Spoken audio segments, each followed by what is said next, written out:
Good morning children. आज हम एकांकी संस्कार और भावना पर आधारित कुछ अवतरणों के प्रश्नों का उत्तर पढ़ने जा रहे हैं। पहला अवतरण है, वही उसकी मित्रानी ने मुझे बताया, कहने लगी तुम्हारा बेटा तो बहुत बीमार रहा, मरकर बचा है। सुनकर मैं शर्म से गड़ गई। मेरा बेटा बीमार रहे और मुझे पता तक न चले। पहला प्रश्न है, कौन किसके घर गई थी और क्यों? तो पहले प्रश्न का उत्तर है कि माँ कुमार के घर गई थी, क्योंकि उनकी मित्रानी अविनाश के घर आती जाती है और माँ अपने बेटे अविनाश का हालचाल जानना चाहती थी, क्योंकि अविनाश एक नीच जात की लड़की से प्रेम विवाह करके दूर रह रहा है। लेकिन माँ का हृदय तो माँ का हृदय होता है, वह अपने बेटे को अलग तो नहीं कर पाती, बेटे के बारे में सोचना तो नहीं बंद कर पाती। इसलिए माँ मजबूर होकर के उससे मिलने के लिए अवश्य जाती है, जाना चाहती है, उसके बारे में जानकारियाँ लेना चाहती है। दूसरा प्रश्न है, वह उसे किससे क्या बताया?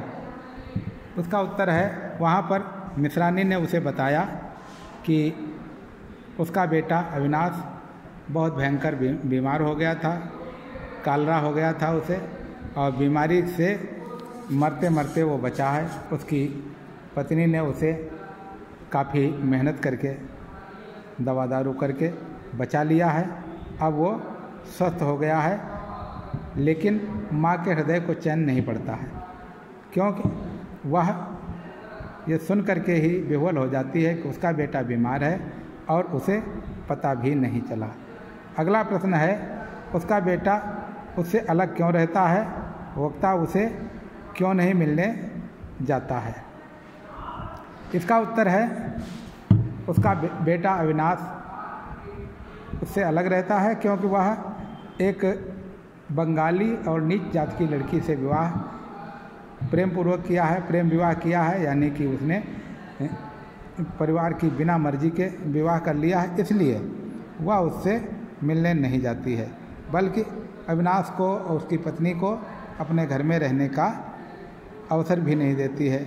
वो उनसे दूर रहने के लिए कह देती है, नाराज़ होती है। इससे क्या हुआ है कि जब कोई व्यक्ति अपने मन से प्रेम विवाह करके किसी नीच या दूसरी जात के लोगों के साथ, लड़की के साथ में आ जाता है, तो माँ बाप की बड़ी भद्द पिटती है, बड़ी बेइज्जती होती है और समाज उसे स्वीकार नहीं करता है। इसलिए माँ को मजबूर होकर के अविनाश से अलग होना पड़ा।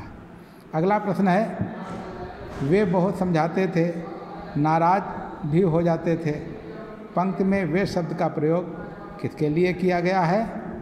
उनके चरित्र की प्रमुख विशेषताओं का वर्णन कीजिए।